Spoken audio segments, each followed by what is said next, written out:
Hello बच्चों, इस video में हम बात करेंगे JEE Mains PYQ magnetic field के क्वेश्चन डिस्कस कर रहा हूं। ये क्वेश्चन नीट और जेई के दोनों बच्चों के लिए बहुत हेल्पफुल। मैं क्वेश्चन को अंडरस्टैंडिंग डेवलप कराने का आपका 100% प्रयास करूंगा। अगर प्रॉपर सीरीज सिस्टमेटिकली देखते रहेंगे तो क्वेश्चन लगाने की टेक्निक आप में आ जाएगा और कोई भी चैप्टर सिस्टमेटिकली आप सेल्फ स्टडी करके बेहतरीन ला सकते हो। ठीक है, तो स्टार्ट करते हैं आज का। ठीक है, इस क्वेश्चन को देखते हैं। इसमें कह रहा है electron is projected with uniform velocity along the axis inside the current carrying solenoids. ये कह रहा है कि हमारा अगर किसी इलेक्ट्रॉन को सोलेनाइड के अंदर अगर हम प्रोजेक्ट करते हैं तो उसके पाथ कैसे होंगे। पहला ऑप्शन दिया है electron will continue to move with the uniform velocity along the axis of solenoids. तो मेरी बात एक चीज ध्यान से समझना, एक्चुअल में जब भी क्वेश्चन पढ़ना तो अगर ऑप्शन भी रीड कर लेना, क्योंकि ऑप्शन रीड करने से आइडिया लगेगा कि इस क्वेश्चन में करना क्या है। दूसरा ऑप्शन कह रहा है the electron will accelerate along the axis, यानी इसके सोलेनाइड के अंदर जो इलेक्ट्रॉन का पाथ है या उसकी वेलोसिटी, उसका एक्सेलरेशन क्या होगा, इसके बारे में डिस्कस कर रहा है। ठीक है, एक दो ऑप्शन रीड करने के बाद आपको आइडिया लग जाएगा। नहीं भी आइडिया लगता है तो आप सारे ऑप्शन पहले एक बार ऐसे पढ़ लीजिएगा, ऐसे क्वेश्चन।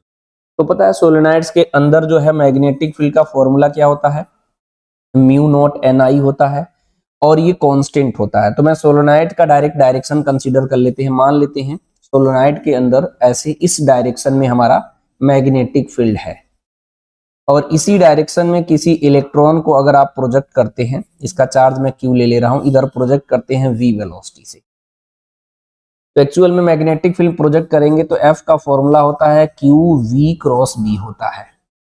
मतलब सिंपली इसे मैग्नीट्यूड में लिखेंगे हम लोग। अगर हम लोग मैग्नीट्यूड में लिखते हैं, ठीक है, वो मिटा दीजिए। अगर मैग्नीट्यूड में लिखेंगे तो एफ की वैल्यू हो जाएगा Q V B sine theta. अच्छा, जिधर हम इलेक्ट्रॉन को प्रोजेक्ट कर रहे हैं उधर ही मैग्नेटिक फील्ड का डायरेक्शन भी है। तो अगर दोनों का डायरेक्शन सेम है तो इसके बीच का एंगल जीरो हो जाएगा। अगर इसके बीच का एंगल जीरो हो जाएगा तो साइन जीरो जीरो होता है तो फोर्स जीरो हो गया। यानी अगर सोलेनाइड के अंदर किसी इलेक्ट्रॉन को प्रोजेक्ट करते हैं अलोंग द एक्सिस तो उस पर कोई मैग्नेटिक फील्ड की वजह से कोई फोर्स एक्सर्ट नहीं होगा और वहां पे और कोई फील्ड कंसीडर कर नहीं रहे हैं तो इसकी वेलोसिटी में कोई फर्क नहीं पड़ेगा, वो कांस्टेंट वेलोसिटी से आगे जाएगा, है ना। तो इसमें पहला ऑप्शन है electron will continue to move in the uniform velocity along the axis of solenoid. बिल्कुल सही बात लिखा है, तो ये वाला ऑप्शन जो है हमारा करेक्ट हो गया।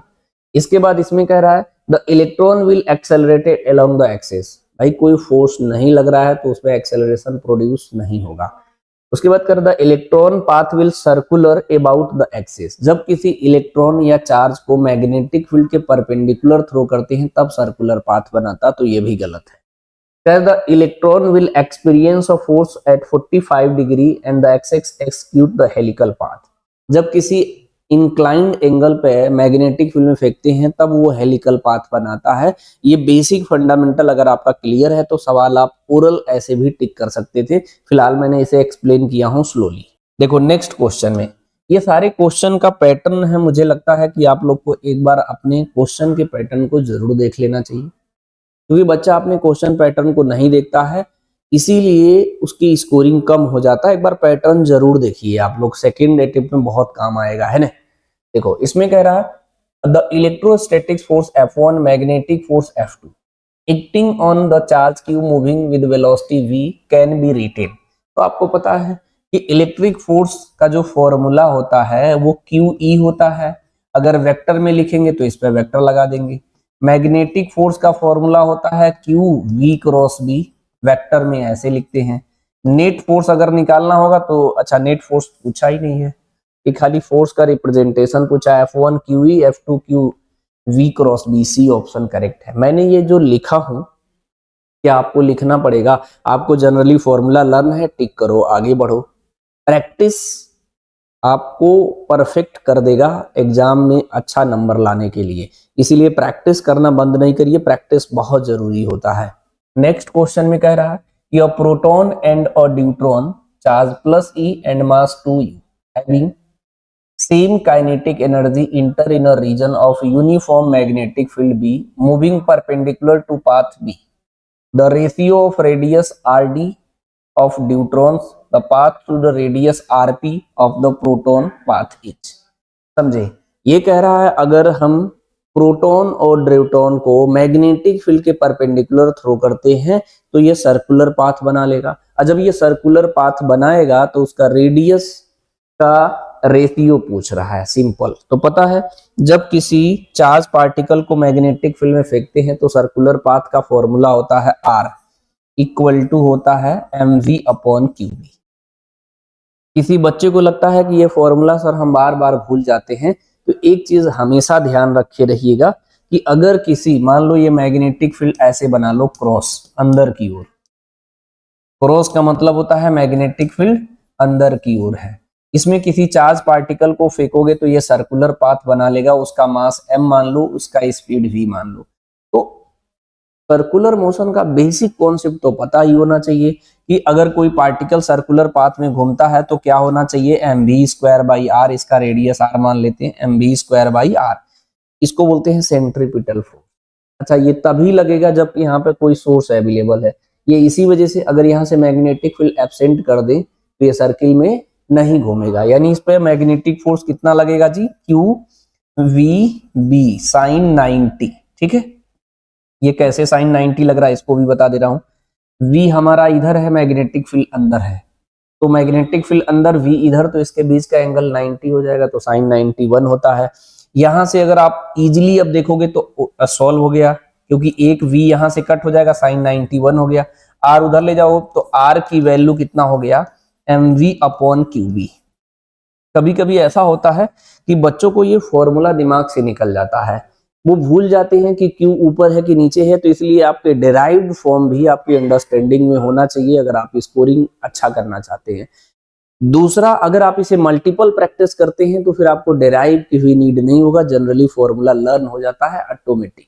ठीक है, इसमें पूछा है क्वेश्चन, ये फॉर्मूला लगाना है। ये कह रहा है कि हमारा जो है काइनेटिक एनर्जी जो है हमारा सेम है, मैग्नेटिक फील्ड भी यूनिफॉर्म है, यानी काइनेटिक एनर्जी आपको पता है, काइनेटिक एनर्जी का फॉर्मूला होता है हमारा के होता है हाफ mv स्क्वायर। इसे हम ऐसे भी लिख सकते हैं, m से नीचे अगर मल्टीप्लाई करेंगे तो m स्क्वायर हो जाएगा। mv को बोलते हैं mv को mv रहने दीजिए अभी, mv का क्या हो जाएगा, whole square divided by 2m, ये काइनेटिक एनर्जी। तो mv इसका होल स्क्वायर इक्वल टू कितना हो गया जी हमारा 2mk। ठीक है, अगर mv की वैल्यू अगर हम रिप्लेस करेंगे तो रूट में 2mk आएगा, लेकिन ये ध्यान रखिएगा mv होता है मोमेंटम p होता है mass into velocity. Generally question का एनालिसिस मैं करता हूं, लेकिन आपको इस तरीके के शॉर्ट नोट्स बने होने चाहिए, लर्न होना चाहिए, ताकि सवाल में आपका टाइम ना लगे, है ना। अब r की वैल्यू mv अपॉन क्यूबी हम लोग करेंगे। यहाँ पे हम लोग क्या लिख सकते हैं जी, रूट में 2mk डिवाइडेड बाई क्यूबी। अब ध्यान से समझिए, रेशियो का सवाल है, तो रेशियो के सवाल में आराम से करते हैं हम लोग। के कह रहा है काइनेटिक एनर्जी कांस्टेंट है, यूनिफॉर्म मैग्नेटिक फील्ड है, 2 तो कांस्टेंट है ही, तो अगर मैं आर की बात करूं तो ये डायरेक्टली प्रोपोर्शनल टू रूट में m डिवाइडेड बाई क्यू लिख सकते हैं हम लोग। उसके बाद इसका फॉर्मूला बनाएंगे हम लोग, तो क्या बनेगा जी ये बनेगा R D divided by R P. Mass root में डायरेक्टली प्रोपोर्शनल है तो ये रूट में ही रहने दीजिए, mass of neutron upon mass of proton into charge क्या है हमारा, इनवर्सली प्रोपोर्शनल है, तो Q हमारा हो जाएगा प्रोटॉन का और Q हो जाएगा हमारा न्यूट्रॉन। इसके बाद जो सवाल लगाने में डिफिकल्टी होता है वो ध्यान रखना, चार्ज और मास का रिलेशन पता होना चाहिए। आपको पता है प्रोटॉन का मास, मैं यहाँ नोट करके यहाँ लिखता हूँ, नोट लिख ही रहे थे तो इधर ही लिखते हैं, ये भी चीज नोट में लिखिएगा कि जो प्रोटॉन का मास होता है इसे मैं m मानता हूं, तो न्यूट्रॉन का मास इसका डबल होता है। रही बात चार्ज का, न्यूट्रॉन के पास तो चार्ज होता नहीं है, क्योंकि न्यूट्रॉन के पास एक प्रोटॉन और एक न्यूट्रॉन आया, इसलिए इसका मास डबल लिया। तो अगर हम चार्ज की बात करें तो प्रोटॉन का चार्ज Qp, इसे Q मानेंगे, तो न्यूट्रॉन का चार्ज भी हमारा Q होगा, क्योंकि न्यूट्रॉन के पास कोई चार्ज नहीं होता। अच्छा, ये बच्चा लर्न करता है, मैं इसका एनालिसिस भी साथ में बताऊंगा, आगे चल के कभी कंफ्यूजन क्रिएट ना हो। ठीक है, वैसे फिलहाल इस क्वेश्चन में मेंशन कर दिया था, हो सकता ना भी मेंशन करे, कि ये 2u है, चार्ज e है, तो भी आपको कंफ्यूजन क्रिएट ना हो, मैं डायरेक्ट करता हूँ। चार्ज तो सेम हो गया, ये भी q, ये भी q, ये तो कट गया। ड्यूट्रॉन का मास हम 2m लेंगे और इसका मास हम लोग क्या लेंगे, m से m कट गया, तो ये आ गया हमारा रूट में 2 डिवाइडेड बाई 1। तो अगर हम इसका आंसर टिक करेंगे तो रूट में 2:1, तो डी ऑप्शन करेक्ट हो। क्वेश्चन की अंडरस्टैंडिंग इतना जरूरी है कि आप अगले बार कितना बेहतरीन रैंक लाने वाले हो अभी डिसाइड हो जाएगा घर पे ही, इसलिए प्रैक्टिस करने की आवश्यकता है आपको, वो भी सही तरीके से।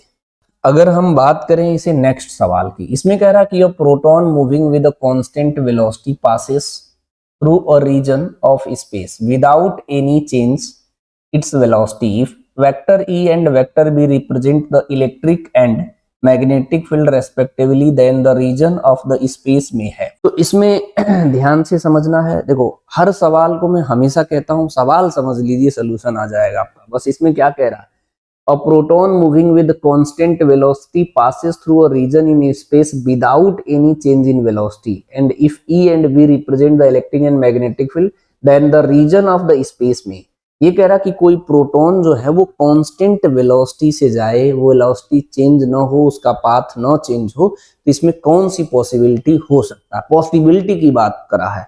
तो पहली बात है कि अगर किसी प्रोटॉन को एक ऐसी जगह थ्रो करे जहां ना तो कोई इलेक्ट्रिक फील्ड है ना तो कोई मैग्नेटिक फील्ड है, तो ना इस पर कोई इलेक्ट्रिक फोर्स लगेगा ना कोई मैग्नेटिक फोर्स लगेगा, तो वो सीधे अपना चला जाएगा, तो ये वाला पॉसिबल है इसमें। दूसरा, अगर इलेक्ट्रिक फील्ड अगर हमारा जीरो है और मैग्नेटिक फील्ड जीरो नहीं है, तो हो सकता है कि आप प्रोटॉन को आप मैग्नेटिक फील्ड के डायरेक्शन में थ्रो कर रहे हो। जब उसी डायरेक्शन में थ्रो करोगे तो एफ की value Q V B sine theta, तो साइन जीरो जीरो हो जाएगा, तो कोई मैग्नेटिक फोर्स नहीं लगेगा, तो अपने पाथ पे सीधे कांस्टेंट वेलोसिटी से जाएगा। हमारे कहने का मतलब मैग्नेटिक फील्ड जीरो नहीं है, लेकिन आपने प्रोटॉन को इसी डायरेक्शन में थ्रो किया, तो इसमें कोई मैग्नेटिक फोर्स हमारा नहीं लगेगा, और इलेक्ट्रिक फील्ड तो है नहीं, कोई बात नहीं, तो ये भी पॉसिबिलिटी बनता है।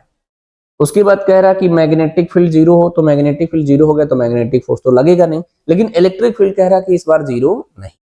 अच्छा, जब भी इलेक्ट्रिक फील्ड जीरो नहीं करेंगे, कुछ ना कुछ इलेक्ट्रिक फील्ड होगा, तो प्रोटॉन को कैसे भी थ्रो करेंगे इलेक्ट्रिक फील्ड में, तो एफ की वैल्यू जो होगा क्यू ई लगेगा, और ये हो जाएगा मास इनटू एक्सेलरेशन, तो एक्सेलरेशन कितना हो जाएगा Q E divided by M. यानी अगर इलेक्ट्रिक फील्ड जीरो नहीं करते हैं तो प्रोटॉन के पास एक्सेलरेशन आ जाएगा, प्रोटॉन के पास एक्सेलरेशन आ जाएगा तो वेलोसिटी तो यूनिफॉर्म होगा नहीं, तो ये पॉसिबिलिटी इस ऑप्शन की पॉसिबिलिटी नहीं है, तो ये गलत, ये नहीं ले सकते।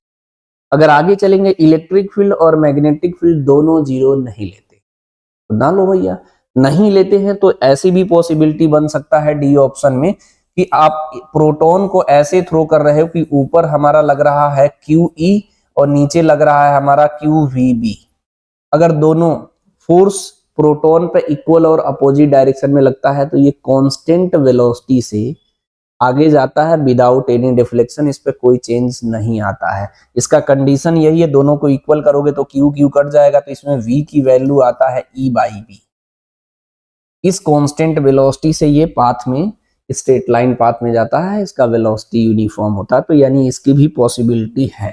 तो जब भी कोई क्वेश्चन पढ़ा करो, वहां तो आप देख के तुरंत टिक कर दोगे, ये मैं भी मानता हूं, लेकिन घर पे कम से कम उसे डीपली एनालिसिस जरूर करो कि वो आपकी स्टडी में काफी इम्पैक्ट करे, काफी चेंज लाए, आपकी थॉट में काफी चेंज लाए। जिस दिन आपकी अंडरस्टैंडिंग चेंज हो गया, समझ लेना बेहतरीन होने वाला है ना।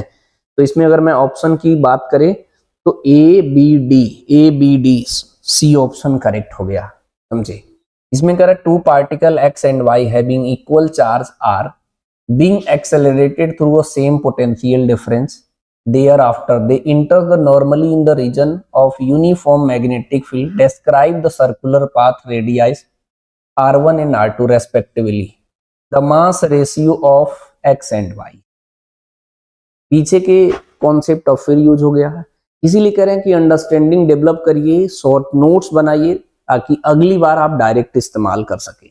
अभी मैंने जस्ट बताया हूं कि इस तरीके का आप यूज कर सकते हैं।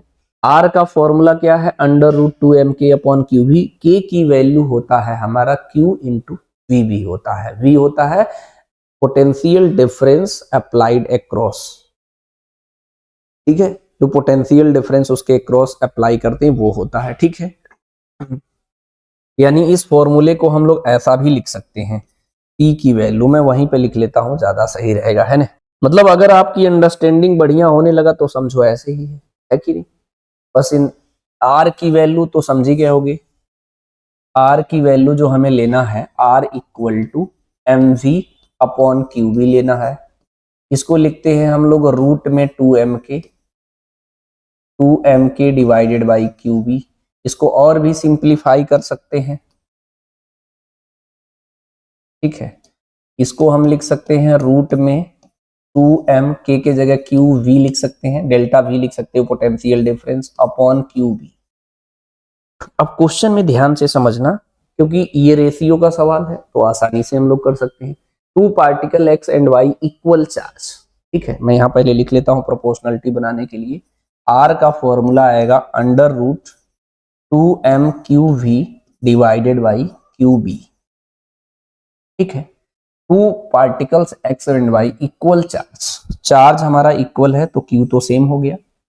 Being accelerated through a same potential difference भी सेम हो गया।